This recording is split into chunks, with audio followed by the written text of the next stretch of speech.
한국경제TV 생생한 실전 투자 정보 와우퀴.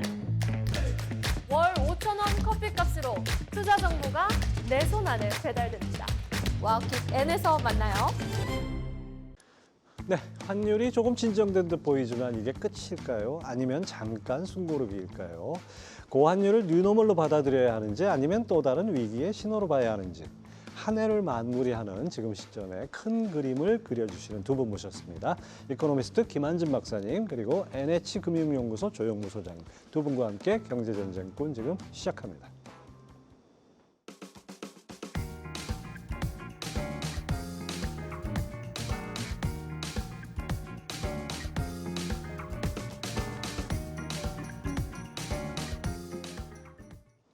네, 두 분 어서 오십시오. 우리 안녕하십니까. 매크로 분야의 두 거장을 모신 것 같은 느낌에 제가 좀 든든합니다. 올해 마지막 저희 방송인데 오늘 잘 좀 짚어주시기 바랍니다. 자, 먼저 두 분 한 말씀 주신 거 김한진 박사님은 뉴노멀 시대 성장 삼각지대에 주목하라. 삼각지대란 말 이게 뭐 어떤 뜻인가요? 네, 뭐 다 아시는 내용이겠지만 뭐 미중 패권 분쟁이라든지 이런 게 뭐 쉽게 없어지지 않는 조금 장기적으로 지속될 만한 주제고 그러다 보니까 이제 기술 혁신이 조금 속도가 굉장히 붙는 것 같아요. 그렇죠. 네, 왜냐하면은 밀리면 지니까. 예. 그리고 지금 전 세계적으로 조금 뭐 예정된 미래라는 게 좀 있는 것 같아요. 뭐 고령화라든지 예. 뭐 이산화탄소 배출이라든지 또 뭐 보호무역주의의 퇴조라든지 자유무역의 퇴조라든지 뭐 또 분절화 뭐 이러한 지정학적 갈등 뭐 이런 것들은 이미 예정된 뭐 미래라고 할 수 있는데 예. 이런 것들이 서로 어우러져서 조금 여러 가지 뭐 성장 산업을 만들고 또 반대로 쇠퇴 산업도 만들고 또 차별화도 만들고 그리고 전체적으로 자산 시장을 좀 들었다 놨다 조금 변동성도 만들고 뭐 그러고 있는 것 같습니다. 바로 이 삼각지대, 이 뉴노멀이 그 시장의 색깔을 뭔가 변화시키는 이런 느낌이 많이 들어요. 하여튼 그 점에서 뉴노멀 시대 성장 삼각지대에 주목하자 이 말씀 또 새겨 듣겠습니다. 자, 조영무 소장님, 2026년 경제 키워드는 착시와 초양극화. 뭔가 좀 의미가 심장한 것 같습니다. 뭐 이 두 가지 키워드를 말씀드린 지는 좀 됐고요. 그런데 분명히 내년 한국 경제 성장률은 올해보다 꽤 높아질 그렇죠. 것 같습니다. 예. 대부분의 전망 기관들이 그렇게 보고 있고요.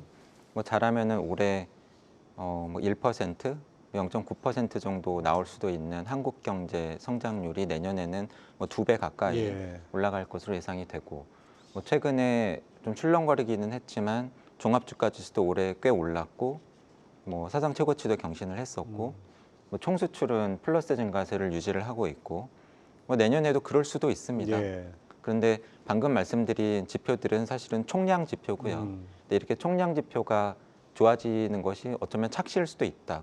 왜냐하면 그러한 성적표 안에서도 실제 많은 경제 주체들은 경제가 좋아지는 것을 체감하기 어려울 것으로 예상이 되고요.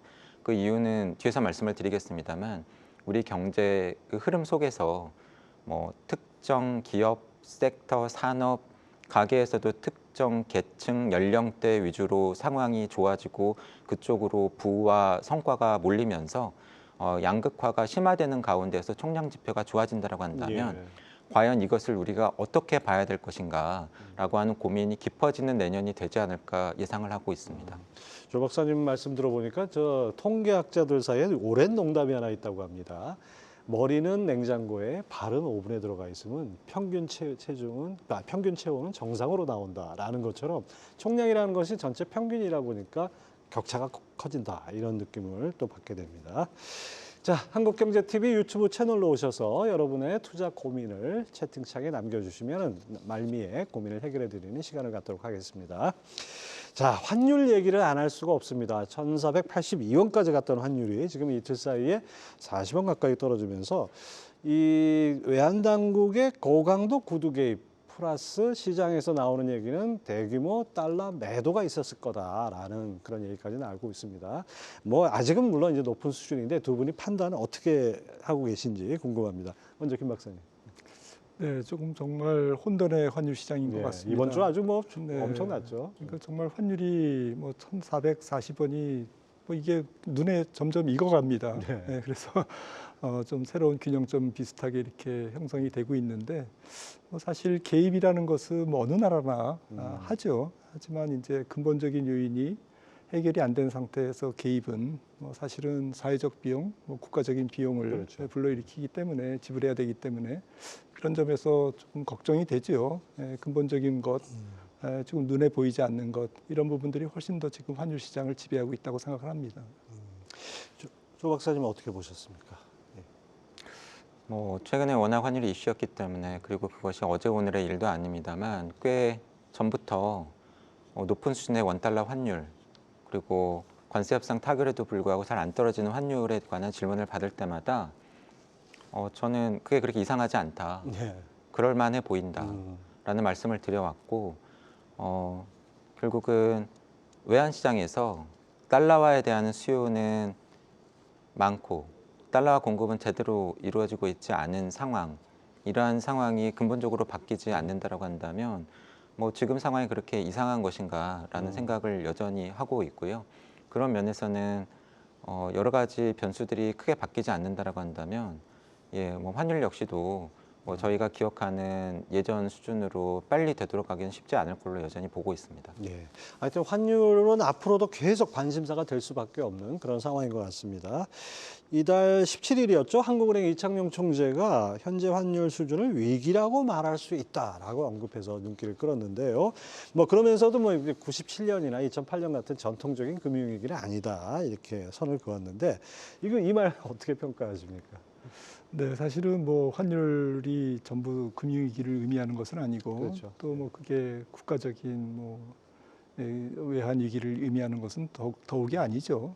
사실은 지금은 저는 좀 만성 질환인 것 같아요. 그러니까 뭐 당장 뭐 심장이 뭐 쇼크가 온다든지 뭐 이러면 그 부분만 좀 집중해서 치료하면 되지만 지금 뭐 개구리가 조금 뭐 뜨거운 물에 계속 익어가듯이 지금 우리나라 경제가 지금 그런 상황이고 그게 이제 자연스럽게 환율의 불확실성으로 표출되고 있다라는 측면에서 사실은 뭐 금융위기다, 경제위기다 이런 측면이 아니고 구조적인 좀 중장기적인 또 만성질환적인 이제 그러한 이슈로 우리가 환율 시장을 좀 바라봐야 되지 않을까 싶습니다. 예.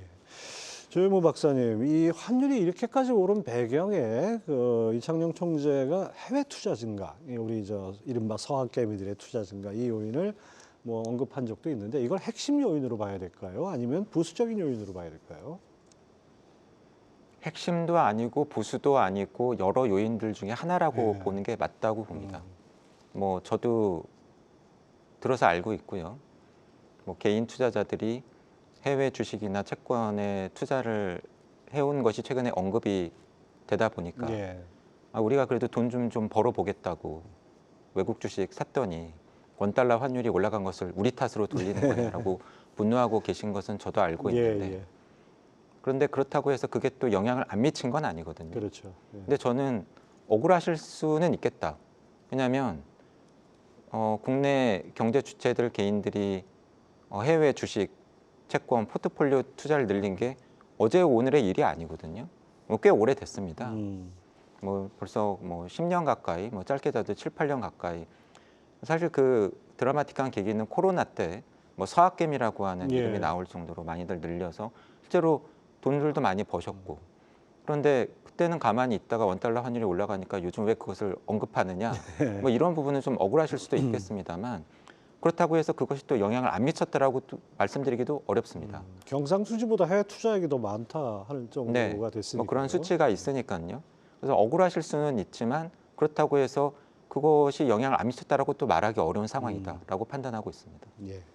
김한준 박사님, 환율이 이렇게까지 오른 배경, 뭐 해외 투자 증가 얘기했는데 아까 잠깐 근본적인 원인이 달라지지 않았다라고 언급을 하셨어요. 그 근본적인 원인이 어떤 것들이 있습니까? 꼽을 수 있을까요? 뭐 많은 사람들이 언급을 하고 있습니다만은 일단은 뭐 조금 짧은 것부터 말씀드리면 지난 7월부터 우리나라 환율이 약세로 갔는데요.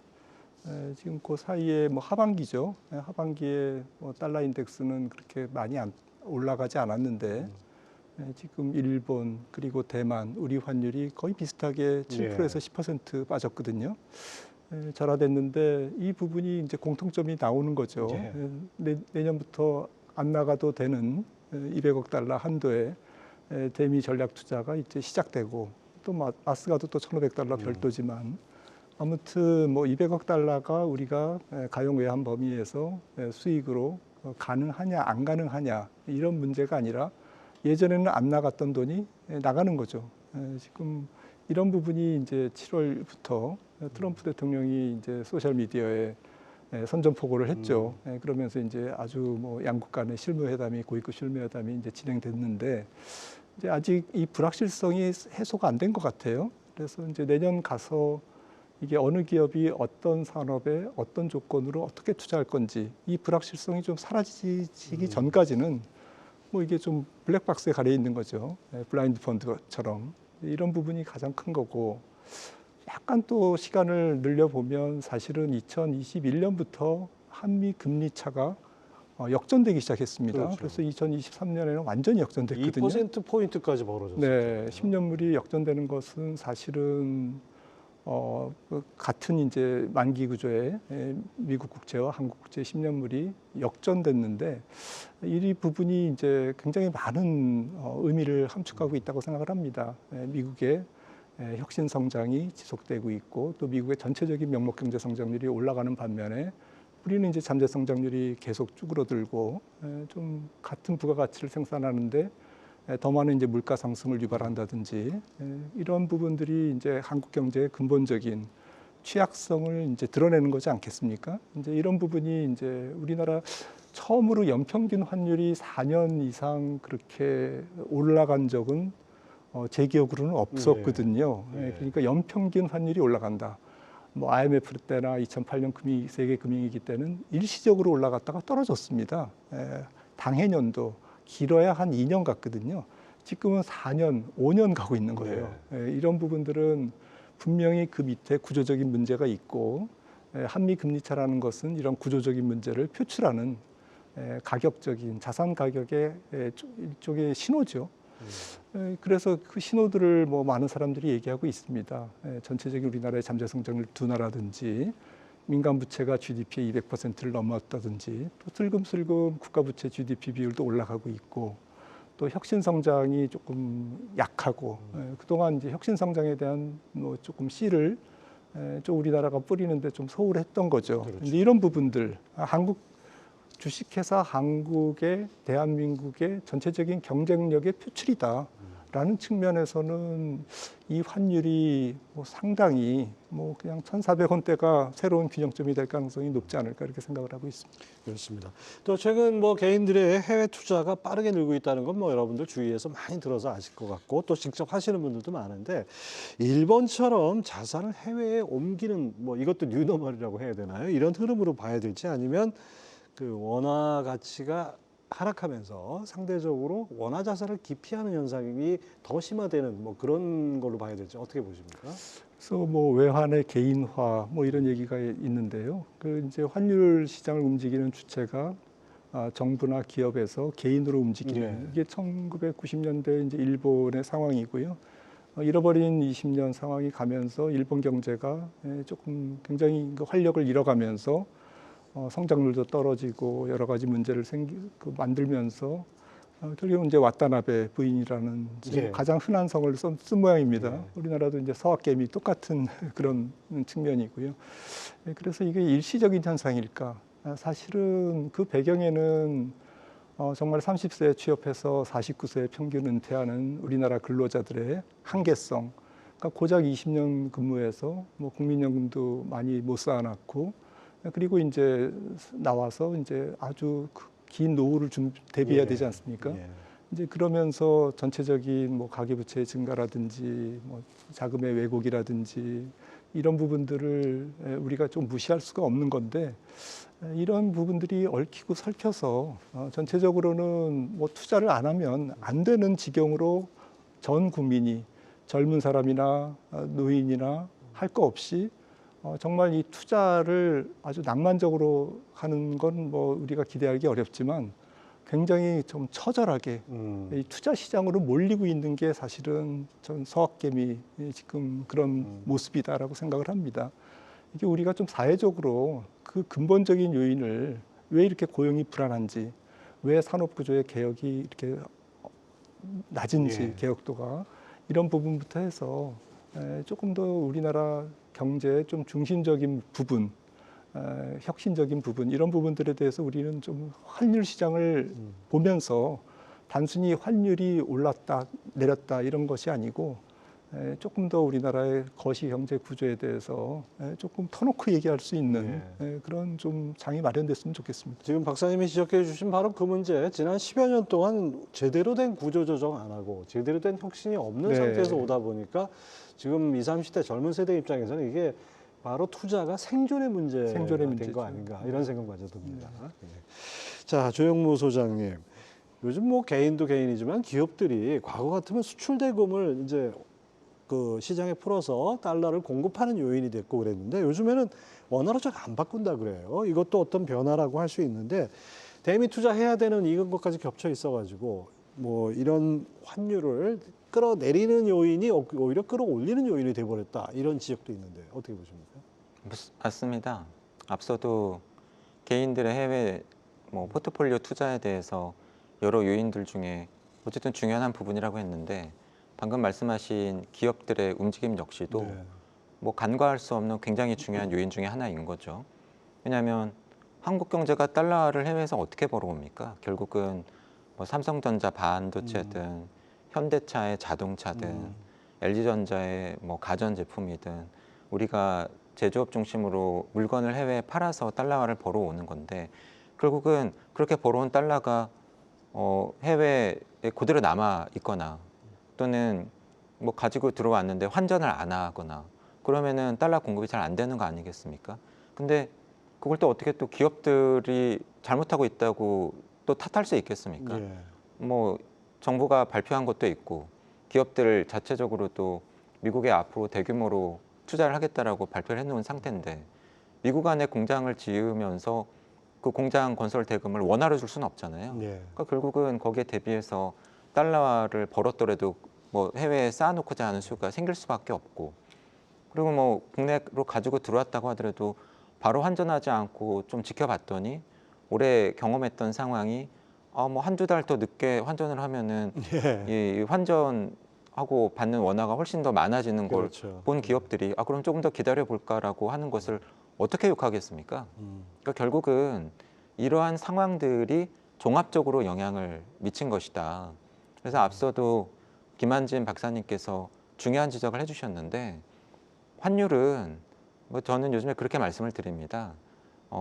매크로 경제 전망에 뭐 끝판왕 종합 선물 세트. 예. 왜냐하면 뭐 단순하게 말하자면은 그 나라의 투자 수익률 금리가 영향을 미친다라고 하지만 금리에 영향을 미치는 것은 그 나라의 경제 성장률, 성장세, 또 물가 아닙니까? 성장세가 좋아야 물가도 오르잖아요. 경제 성장세가 안 좋으면 일본처럼 디플레가 발생할 수도 있고 그럼 그 나라 경제 성장세가 좋도록 하고 물가가 또 적정하게 오르도록 하고 그 나라 투자 수익률이 높아지도록 하는 게 단순한 일이 아니지 않습니까? 그리고 1, 2년 만에 바꿀 수 있는 것도 아니고요. 그래서 도대체 왜 개인이든 기업들이든 이렇게 자꾸 해외로 빠져나가려고 하고 해외에서 벌어들인 달러를 안 가지고 들어오느냐. 그걸 그쪽을 탓할 게 아니라 왜 그런 상황이 됐는가를 먼저 생각하는 게 맞다. 그렇죠. 예, 저는 그렇게 생각을 합니다. 그래서 이거 뭐 좀 이런 질문하면 좀 뭐하시긴 한데 원인은 우리가 분석을 해봤고 뭐 원인은 뭐 많이 얘기했는데 앞으로 좀 환율 진정 국면으로 갈까요?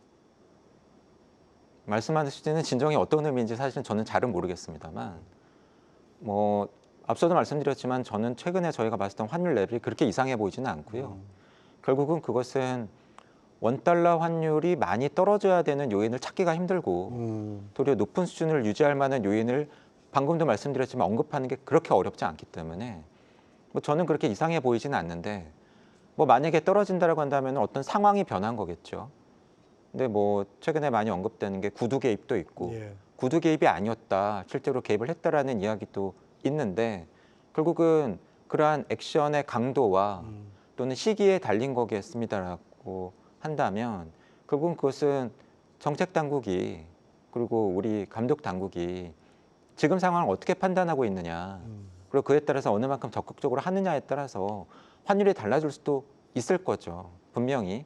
하지만 그 상황을 둘러싸고 있는 펀더멘털은 앞서 말씀드린 것처럼 뭐 지난달, 지지난달과 지금 뭐가 그렇게 크게 다르겠습니까?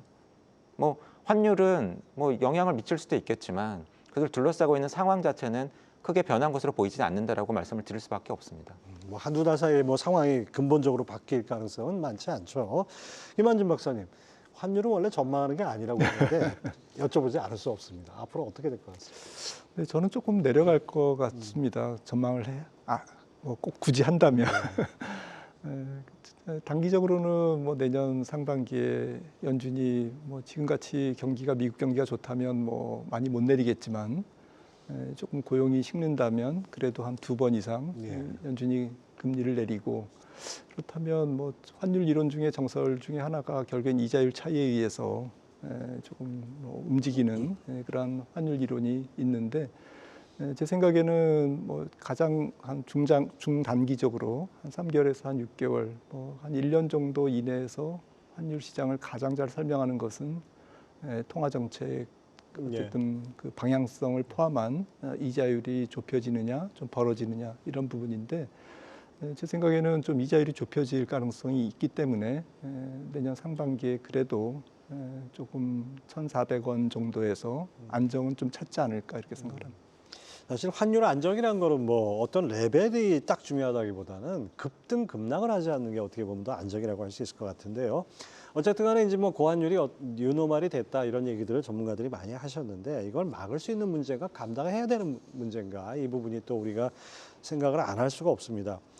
정부와 한국은행이 연말 들어가지고 아주 총력전이라고 표현해야 될 것 같은데요. 환율 4자 협의체 구성한다든지 외환스와프 연장한다든지 증권사 해외 투자 마케팅을 자제하는 지침을 내린다든지 온갖 수단을 다 동원하고 심지어 성학개미가 주식 팔고 우리 시장 주식을 사면은 뭐 양도세도 면제해 준다든지 이런 얘기 나오잖아요.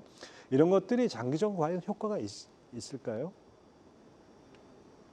뭐 앞서 말씀드린 이야기를 어떻게 보면 되풀이할 수밖에 없는데 결국은 조금 덜 나가게 하고 조금 더 들어오게 하고 이런 대책들을 계속해서 내놓고 강한 대책이 나오면 영향이 있겠죠. 어떻게 하나도 없겠습니까? 하지만 조금 더 길게 보면 그리고 이러한 정책이 뭐 끝나거나 뭐 계속할 수는 없지 않겠습니까? 또는 그 효과가 약화된다라고 한다면 과연 최근에 저희가 경험했던 원달러 환율의 상승 압력이 또다시 생기지 않을 것이냐. 그러니까 결국은 이런 거죠. 경제 펀더멘털을 볼 때 뭐 앞서도 저희가 이야기를 했습니다만 기업들이 달러화를 한국으로 가지고 들어오고 쉽게 하고 외국인이든 국내 경제 주체들이든 원화를 달러보다는 더 가지고 싶게 하고 그리고 그 바탕이 되는 것처럼 경기회복세를 바탕으로 해서 한국은행은 금리를 인상하고 한미 정책금리 역전폭을 줄이고 뭐 그것을 포함을 해서 한국에 투자했을 때 투자 수익률이 더 높도록 만들고 그리고 그 바탕이 되는 것은 결국은 단순히 내년 경제 성장률이 반짝 오르는 것이 아니라 한국 경제 이제 턴했어. 앞으로 경제 성장세는 상승세고 계속해서 높아질 거야. 이러한 기대를 심어줄 수 있는가가 관건이 될 것으로 보입니다. 뭐 단기적으로 대책을 정부와 한국은행이 내놨지만 이제 그것이 장기적으로 효과를 보려면 결국 근본적인 펀더멘털의 변화가 수반되지 않고서는 사실 이거는 뭐 효과는 한계적일 수밖에 없다는 그런 생각이 듭니다. 자, 외환 보유액이 지금 4,300억 달러입니다. 과거 우리 외환위기 때나 뭐 금융위기 때하고는 비교가 안 되게 많은데 근데 막상 환율을 방어한다 이렇게 표현할 때는 이 실탄이 부족하다 이런 지적도 있어요. 그래서 이 외환 보유액의 역설, 이거 어떻게 봐야 될까요? 뭐 앞서 말씀 나눴듯이 좀 내년부터 어쨌든 200억 달러의 한도지만 없던 돈이 이제 투자로 해외로 빠져나가야만 되는 이제 그러한 상황을 앞두고 있고 우리나라 외환 보유고 GDP 비율은 뭐 한 23% 정도 되는데 일본의 32%보다는 낮습니다. 하지만 뭐 국제적인 평균 수치를 보니까 낮은 건 아니더라고요. 네, 그래서 뭐 실탄이 없다 내지는 뭐 가용 외환보유고가 뭐 조금 환율을 방어하기에 좀 부족하다 이런 것은 조금 왜곡된 설명이 아닐까 저는 이제 그렇게 생각을 하고 있는데요. 정확하게는 잘 모르겠습니다. 그런데 가장 큰 것은 말씀드렸듯이 조금 불확실성이 지배하고 있다라는 거. 그리고 계속 불확실성이 지배하면 결국에는 우리나라 원화 환 시장이 굉장히 얇지 않습니까? 예. 거래가 그러다 보니까 뭐 상당히 이제 뭐 건드려 보는 그런 투기 세력도 없지 않아 있을 거고요. 그리고 실제로 뭐 그런 것들이 조금 왔다 갔다 하면서 노이즈를 만들고 있고 특히 일본과는 조금 다른 게 우리나라가 상설 통화 스와프가 없습니다. 예. 지금 미국과의 이제 이런 부분들은 결국엔 뭐 국제적으로 그 외환 당국이 방어를 했을 때 누가 이기느냐라는 것은 뭐 옛날에 조지 소로스가 영란은행을 상대로 예. 한판 벌린 적도 있었습니다만은 결국에는 이게 못 이겨내거든요. 그 투기 세력을. 그러한 측면에서 우리는 일본과 달리 좀 결정적인 조금 약점이 있다라는 것이 환율 시장에 조금 불안한 요인을 더하는 것 같습니다. 사실 외환 보유액이 4,300억 달러라고 해도 과거 우리 금융위기 때 경험하지 않았습니까? 한국의 외환 보유액이 3,000억 달러가 깨지는 순간 오히려 더 투기 세력이 더 달려들 것이다 네. 이런 얘기 있었죠. 마찬가지로 뭐 4,000억, 300억이지만은 예를 들어서 한 300억 달러 환율 방어에 쓰고 4,000억 달러 선이 일단 내려왔다. 그랬을 때 아마 시장에 미치는 어떤 그 이미지라 그럴까요? 아니면 이 모습이 맞습니다. 결코 이렇게 강해 보이지 않는 그런 측면에서 이 외환 보유액의 역설이 나오지 않았나 생각되는데 그래서 이 규모 더 늘려야 된다 이런 지적도 있어요. 그런데 우리나라는 사실은 뭐 일본과 비교해서는 사실 가용 외환 전체적인 외환 보유고는 GDP 대비 비율이 낮지만 가용 외환 보유고는 조금 높은 편으로 알고 있거든요. 좀 금보유량이 우리나라는 굉장히 낮고 예. 이제 이런 측면 때문에 그런데 아무튼 뭐 이러한 그 전체적인 환율 시장에서의 뭐 게임이라 그럴까요? 이렇게 치고받는 과정에서는 심리적으로 결국에는 뭐 외환 당국은 패를 보이고 지금 게임을 하는 거고 투기 세력은 뭐 투기 세력이 있는지 없는지는 모르겠습니다만 만약에 이게 계속 강화된다면 외환 당국이 계속 뭐 후퇴할 수밖에 없는 거죠. 예. 결국에는 뭐 이게 장기전으로 가면 안 좋은 건 사실인 것 같습니다. 그렇습니다. 자, 또 하나 우리가 또 짚어봐야 될 게 이 뭐 고환율이 뉴노멀이다 이런 말씀하시는 전문가들이 많은데 이게 과거에는 그 기업 연구소에 오래 계셨으니까 또 그거 많이 연구를 해보셨을 것 같은데 환율이 높으면 수출이 잘 된다. 그렇기 때문에 우리는 괜찮다 그랬는데 지금 거꾸로 고환율이 상당한 여러 가지 부작용을 낳는다 이런 얘기들이 많아요. 어떤 점에서 그렇습니까? 제가 하는 일을 오랫동안 하면서 더더욱 확신을 가지게 된 건 뭐냐면 어떤 경제 현상, 특히 경제 변수의 움직임이 반드시 좋기만 한 것도 없고 반드시 나쁘기만 한 그렇죠. 것도 없더라고요. 그러니까 지금 오늘 저희가 환율에 대해서 얘기를 하고 있습니다만 원달러 환율이 올라가면 좋으냐 나쁘냐. 근데 사실은 정확한 답은 좋은 것도 있고 나쁜 것도 있다라는 겁니다. 그러니까 좋은 곳은 방금 진행자께서 말씀하신 것처럼 대표적으로 수출 제조 기업들이겠죠. 예. 뭐 수출 가격 경쟁력도 생기고 그리고 벌어들인 달러를 원화로 환산할 때 받게 되는 원화가 또 늘어나니까 매출이나 이익에도 도움도 되고 가격 경쟁력이 생겼으니까 해외 수출 가격을 낮출 수도 있고 그러면 마켓 쉐어나 점유율을 늘릴 수도 있고 예. 어쨌든 수출 쪽에는 좋지 않습니까? 근데 반대로 안 좋은 쪽의 대표적인 케이스는 내수 소비겠죠. 특히 우리는 석유든 뭐 먹거리든 원자재든 해외에서 많은 양을 수입을 해와야 되니까.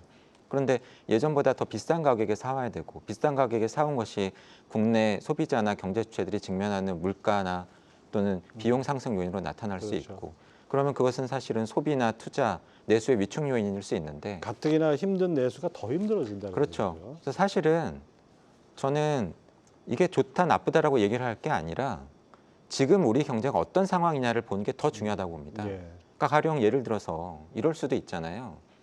우리 경제 성장률이 안 좋은데 내수는 꽤 괜찮게 버티면서 근데 수출은 굉장히 어려운 상황.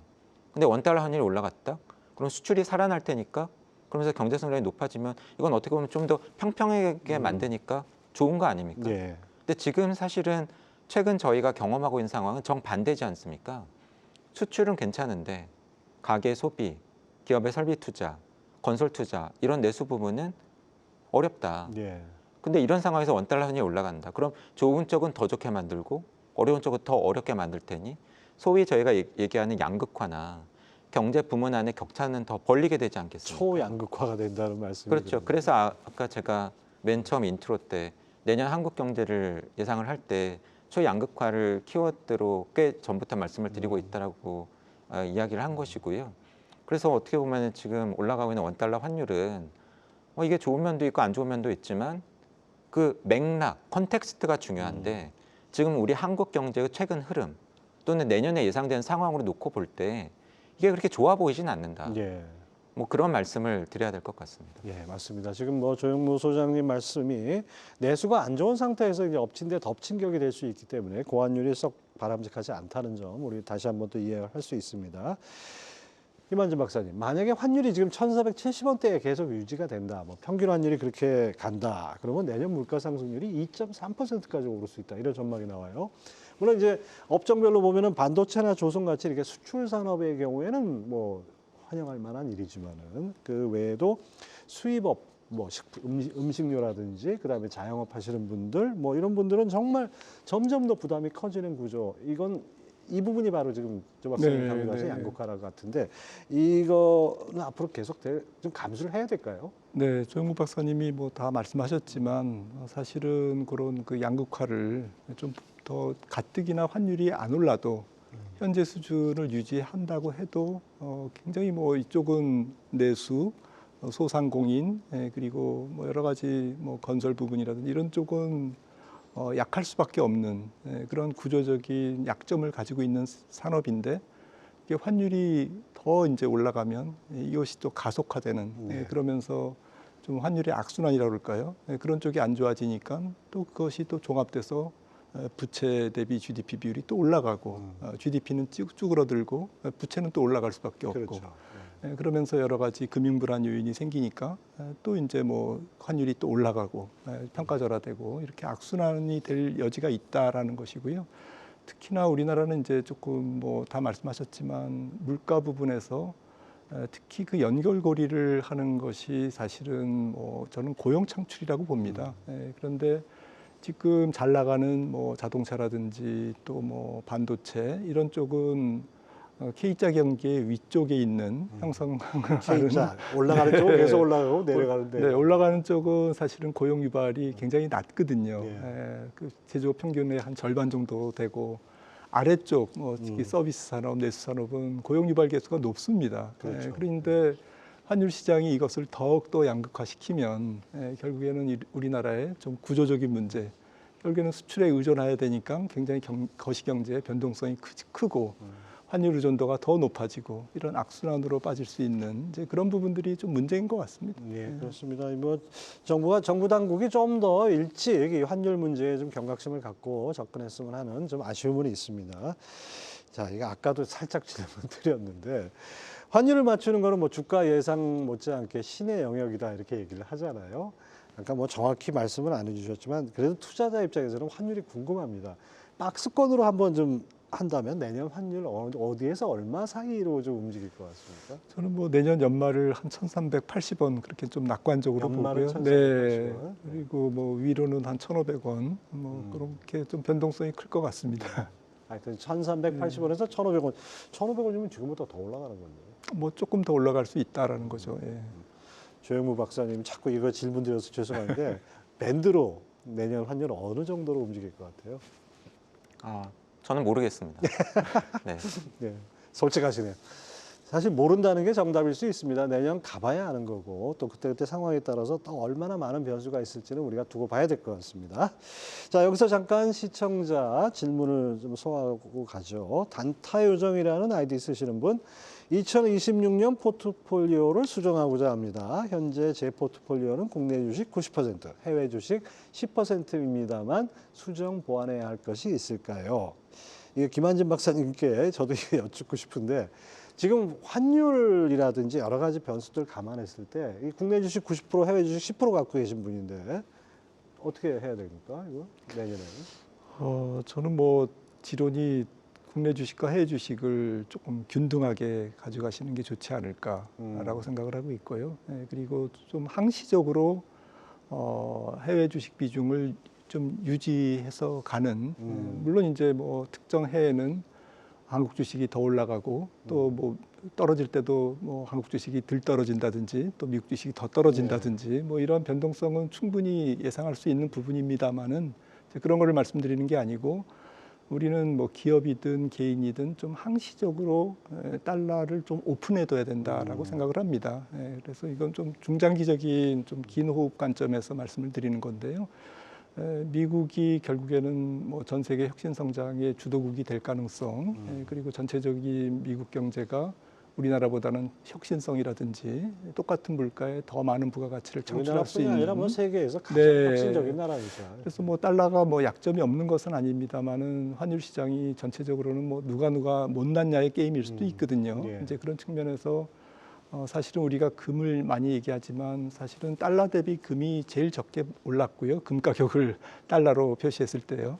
사실은 원화 대비 금이 제일 많이 올랐습니다. 지난 수년간. 그런 측면에서는 사실은 우리가 몰라서 그렇지 그냥 부지불식간에 조금 우리가 전체적으로 맥락을 좀 잡는다면 달러가 휴지가 당장은 되지 않는다라는 것은 좀 분명한 사실이다라는 측면에서는 달러를 일정 비율 조금 달러 자산 보유하고 가자. 그럼 뭐 자연스럽게 뭐 미국 국채보다는 미국 주식을 사면서 좀 해지를 안 하면 이게 이제 달러를 보유하는 것이 되니까 제 생각에는 뭐 두 가지 측면, 미국 기업들이 앞으로 중장기적인 성장성이 상대적으로 높고 사이클을 조금 적게 탄다라는 측면, 그리고 달러가 당장은 휴지가 안 된다라는 측면, 이 두 가지 측면 때문에 뭐 저는 5대5로 예.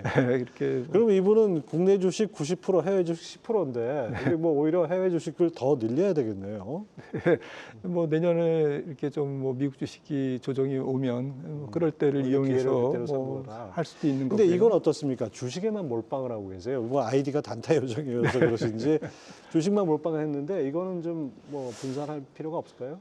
저는 뭐 올해까지는 3대7 안전자산을 한 30%, 뭐 현금 비중을 한 30%를 권유해 드리고 있는데 내년도에는 뭐 조금 뭐 35%라든지 뭐 40%라든지 안전자산 비중을 조금 늘리는 방향으로 가시면 어떨까.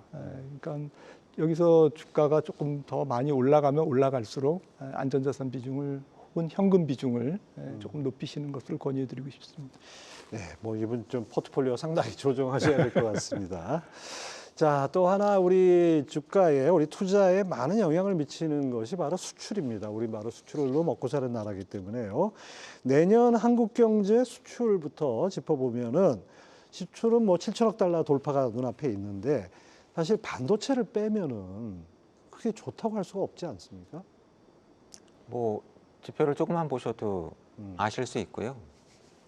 그러니까 뭐 우리 전체 총 수출에서 사실 우리나라 3대 수출 품목은 1위 반도체, 2위 부품을 포함한 자동차, 예.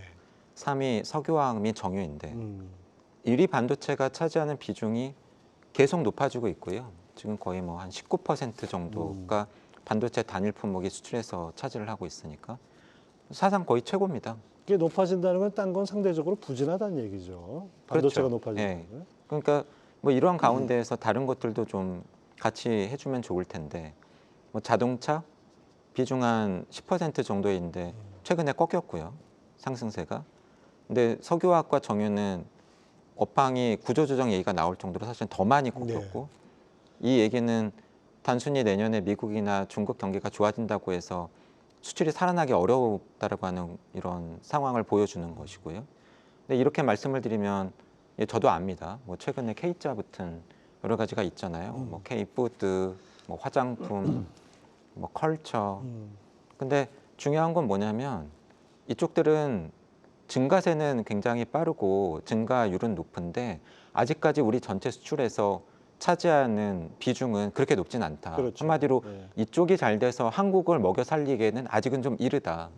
그러니까 이것을 대표적으로 보여줄 수가 있는 또 분석이 우리나라 수출 업종 중에서 상위 20개 정도를 뽑아서 상위 5개와 하위 5개 그 점유율의 격차를 비교를 해보면 이 격차가 계속 확대되고 있습니다. 그러니까 결국은 뭐냐면 여러 품목이 좋아지면서 골고루 수출이 잘 되면서 우리 수출이 늘어나는 게 아니라 좋은 쪽으로 더 쏠리고 그쪽의 비중은 점점 더 커지고 안 좋은 쪽은 그 차지하는 비중이 점점 더 줄어들고 있다. 근데 그 좋다라고 하는 것 안에서도 반도체 쪽으로 굉장히 쏠리고 있다. 예. 그러면 이 상황을 우리 전체 총 수출이 플러스 증가율을 기록하고 있다고 하더라도 제가 뭐라고 말씀을 드려야 이게 되겠습니까? 평균의 함정이 되네요, 진짜. 그러니까 이런 상황을 뭐 저는 우리 수출이 견조하다, 구조가 좋다라고 말씀드리기는 어려운 것 같아요. 예. 정말 다행이죠. 반도체마저도 어려웠으면 훨씬 더 어려웠을 테니까. 그렇죠. 예. 그러니까 정말 다행히 반도체가 HBM을 중심으로 선전하고 있어서 정말 다행이고 이런 상황이지만 이 이야기는 사실은 동전의 양면 아닙니까? 뒤집어 보면은 근데 만약에 이렇게 선전하고 있는 반도체마저도 내년에 만약에 꺾이면 달라지면 우리 수출, 우리 경제 전체의 성장세는 어떻게 될 것인가? 근데 이런 질문을 주실 수가 있죠. 그럼 반도체가 어떻게 될 것 같다는 얘기냐? 저는 모르겠습니다. 예. 저는 그 분야의 전문성이 없어요. 그러니까 그 분야의 전문성이 있으신 분들이 더 잘 예측을 해주고 전망해 주시면 좋겠지만 매크로 이코노미스트로서 제가 방금 말씀드린 분석을 토대로 말씀드릴 수 있는 건 우리 수출 구조가 그렇게 탄탄해 보이지 않는다. 또 추세적으로 볼 때 점점 더 취약해지고 있는 것처럼 보인다. 그럼 이것을 우리가 어떻게 봐야 될 것이냐. 여기에 대한 대비가 필요하다라는 말씀을 드릴 수밖에 없습니다. 이게 주식 투자하시는 분들 같으면 진짜 그 섹터 업종에 따라서 희비가 엇갈릴 수밖에 없는데 지금 주요 수출 품목 15개를 꼽아 보니까 그중에 10개가 무려 역성장을 기록했다. 그러니까 그야말로 진짜 되는 거는 잘 되는데 안 되는 게 더 많아졌다 이런 뉘앙스로 보입니다. 그래서 뭐 철강, 지금 말씀하신 석유화학뿐이 아니라 2차 전지까지 상당히 어려운 상황인데 이게 결국 투자하고도 직결되는 문제여서 여쭤볼 수밖에 없어요. 반도체 쏠림 현상 내년에도 계속 될 것 같습니까?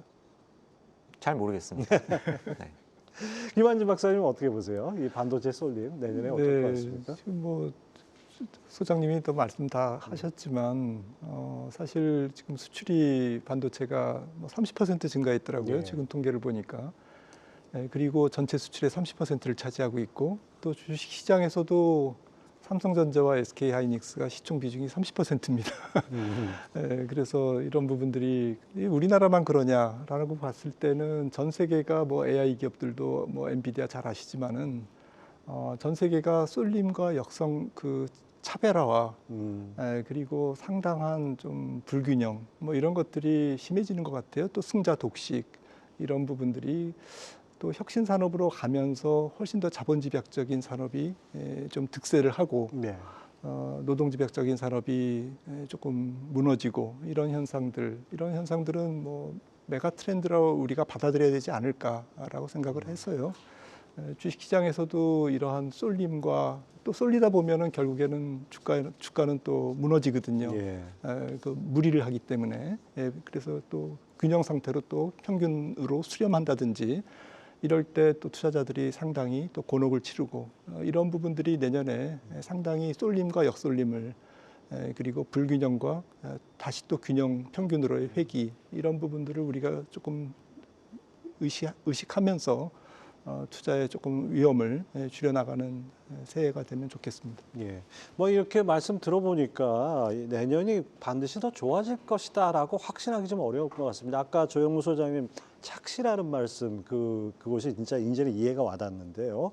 여러 가지 변수들이 있는데 지금 어떻게 보면 전체 총량 지표에서 우리가 착시를 갖고 있는 부분이 많다 그러면은 뭐 투자에서도 좀 어긋나는 부분들이 생길 것 같기도 하고 그다음에 뭐 트럼프의 관세 카드처럼 뭐 무역 변수가 또 고개를 들고 있다 뭐 이런 얘기도 나와요. 이건 어떤 의미입니까? 결국은 우리가 미국과 관세 협상을 벌였지만 여전히 이 말씀을 드릴 수밖에 없는데 생각보다 정해진 것은 그렇게 많지 않다. 네. 그러니까 앞서도 반도체 관련된 질문을 주셨으니까 제가 이렇게 한번 반문을 드려보겠습니다. 우리가 에이펙을 거치면서 미국과 관세 협상을 또 하지 않았습니까? 그래서 뭐 많은 게 결정된 것처럼 보이는데, 근데 첫 번째 협상이 이루어졌던 7월 말도 그렇고 최근에 에이펙 때도 그렇고 질문을 많이 받았거든요. 예. 관세 협상 타결을 어떻게 보느냐. 근데 그때 제가 뭐 다른 쪽에서 제가 했던 이야기를 보신 분들이 계실 수도 있겠습니다만, 제가 말씀드렸던 건 뭐냐면 타결이라고 하는 단어 자체에 조금 동의가 어렵다. 일단락에 불과하다. 그러니까 이런 거죠. 에이펙을 거치면서 협상을 이뤄냈다. 근데 조금 전에도 저희가 얘기를 했습니다만 우리나라 최대 수출 품목 중요도가 더 높아지고 비중이 커지고 있는 품목은 반도체잖아요. 그럼 지금 반도체 관세율이 얼마입니까? 아시는 분이 계신가요? 협상에서 정해진 건 다른 나라들보다 앞으로 불리하지 않게 적용하겠다라고 그렇죠. 그 한 말은 겁니다. 기억이 나는데. 그럼 다른 나라가 어딘가요? 대만인가요? 대만이죠. 대만일 거 중국도 반도체 팝니다. 예. 근데 대만과 중국의 반도체 관세율은 얼마입니까? 잘 모르겠네요. 그러니까 안 정해진 거예요, 사실은. 그럼 또 이렇게 질문을 드릴 수도 있습니다. 뭐 다음 달에 반도체 관세율이 그래 뭐 중국이든 대만이든 한국이든 다 해서 뭐 15%야 25%야 정해질 수도 있죠. 그럼 끝납니까? 그 우리나라의 중요한 수출 생산 기지이자 미국 안에서 우리 수출 제품들과 또 여러 부분에서 경쟁하고 있는 게 또 중국이잖아요. 그럼 중국의 관세율은 얼마입니까? 정해졌나요? 지금 실효 관세율은 30% 정도로 굴러가고 있다고 합니다. 근데 에이펙에서 결정된 건 뭡니까? 아, 뭐 히터류 때문에 공격받았더니 뭐 미국이 100%포인트 관세를 높이겠다고 했다가 또 어떻게 조율이 됐잖아요. 그렇죠. 예. 정해진 건 협상 1년 유예하겠답니다. 그 이야기는 뭐냐면 중국의 관세율은 내년 언젠가 정해질 것 같아요. 근데 그게 언제일까요? 한마디로 뭐냐면 여전히 우리 수출 환경이 직면하고 있는 불확실성이 많이 남아있다는 겁니다. 근데 이런 상황에서 우리가 수출과 관련해서 어떤 확정된 이야기를 얼마나 자신 있게 얘기할 수 있는 거냐. 저는 자신이 없습니다. 예. 네. 지금 듣고 보니까 더더욱 어떻게 보면 이 부분이 우리가 내년에 좋아진다라고 확신하기 어렵고 불확실성이 더 커질 수도 있다. 이런 쪽으로 오히려 들리는 거 말씀드릴 수 있는 건 1년 전쯤에 제가 뭐 그런 말씀들을 드렸던 기억이 납니다. 뭐 6%도 나와서 제가 그랬던 것 같은데 관세 전쟁을 어떻게 벌일지 트럼프 본인한테 물어봐도 답을 못 할 것 같다. 예. 그렇습니다. 맞아. 예. 기억이 납니다. 예. 근데 예. 그렇게 불확실성이 높았던 관세 전쟁을 트럼프가 오래 벌였지만 4월 초에 백악관 앞들에 본인이 패널 들고 나와서 국가별로 매기겠다라고 발표했던 상호 관세율 그대로 매기지도 않았습니다. 그렇죠. 예. 그런데 어쨌든 뭐 유럽하고 일본은 문서화를 이뤄냈으니까 뭐 15%는 지킬 것 같아요. 아무리 트럼프더라도 본인이 사인한 종이가 있는데 그걸 뒤집겠습니까? 근데 중요한 건 우리나라는 아직 그 문서화를 아직 안 했어요. 그리고 앞서 말씀드린 것처럼 중국과의 관세 전쟁은 해가 넘어갈 것 같습니다. 예. 그러면 당초 제가 보았던 것보다도 지금 한 가지 분명한 것은 관세 전쟁이 길어지고 있다는 겁니다. 이 부분을 저희가 반드시 고려를 해야 된다고 봅니다. 아무튼 뭐 지금 전망을 하더라도 확정적으로 전망할 수 있는 부분은 아무것도 없다. 이렇게 오히려 저는 생각이 됩니다. 김한준 박사님, 이제 환율도 변동성이 이제 커지는 것 같고 수출은 올해보다는 내년이 좀 더 둔화될 가능성이 있다. 뭐 반도체는 좋다고 하지만은 그래서 양극화가 더 커진다. 뭐 이런 얘기 있고. 그래서 내년 우리 투자자들은 어떻게 해야 정말 살아남고 정말 수익을 낼 수 있는지 궁금할 것 같은데요. 투자자들이 무엇을 가장 중요하게 봐야 될까요? 일단 뭐 상반기하고 하반기가 조금 다를 것 같고요. 예, 좀 희망 회로를 돌리자면 뭐 내년 1분기 정도는 뭐 앞서도 말씀 나눴습니다만 고환율에 따라서 수출 기업들의 원화 환산 이익도 증가해서 뭐 어닝 서프라이즈가 조금 나올 가능성. 그리고 한 2, 3월 정도에 뭐 대미 전략 투자라고 그럴까요? 지금 200억 달러 한도에서 투자하는 부분도 좀 불확실성이 좀 사라질 거라는 거. 미국 연준이 좀 금리를 뭐 한 두세 차례 내려준다라는 그런 방향으로 가면 또 달러 인덱스도 조금 내려가면서 원 달러를 조금 강하게 만드는 그러한 안정되게 만드는 그러한 요인이 작용할 수 있다라는 점. 그래서 좀 환율과 연결해서 호재가 조금 1분기 내지는 뭐 상반기에 좀 집중이 있다라는 것을 조금 주목하실 필요가 있는 것 같고요.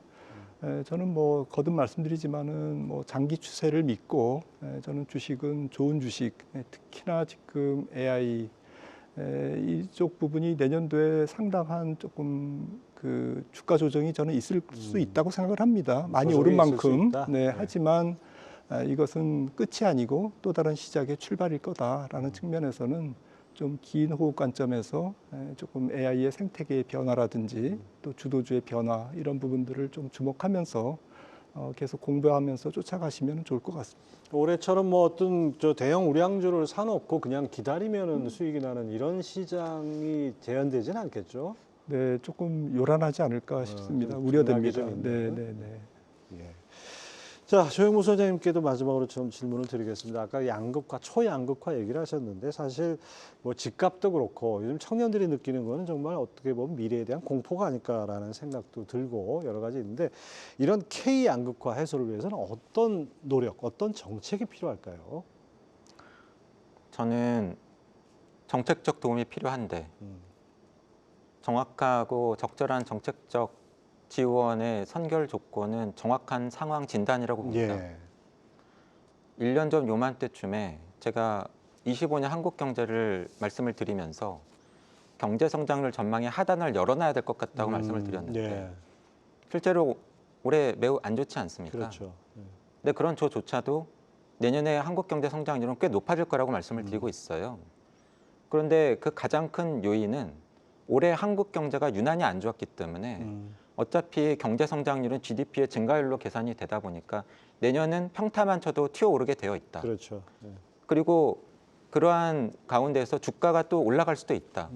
하지만 그 안에 담겨 있는 초양극화 현상을 두고 분명히 어느 쪽에서는 그걸 많이 홍보하고 내세우겠지만 그 현상 안에 담겨 있는 양극화 현상과 같은 정확한 현상을 진단하지 않는다라고 한다면 어쩌면 적절하고 필요한 처방이 안 나오거나 늦어질 수도 있다라고 하는 점을 사실 우려를 하고 있습니다. 그렇죠. 의사는 뭐 진단이 정확해야 처방이 나올 수 있는 것이죠. 바로 그 점에서 내년에 초양극화 이 부분을 우리가 어떻게 풀어가는지 이것도 숙제가 될 것 같습니다. 오늘 두 분 감사합니다. 네, 오늘 두 분과 토론하면서 느낀 것은 또 한 번 거대한 돈의 물줄기가 변화하고 있다는 것입니다. 경제전쟁꾼에서는 2026년도에도 이 변화의 흐름을 놓치지 않고 여러분의 투자에 더 깊은 인사이트를 남길 수 있도록 노력하겠습니다. 경제전쟁꾼 새해 첫 금요일에 다시 찾아뵙습니다. 시청해주신 여러분 고맙습니다.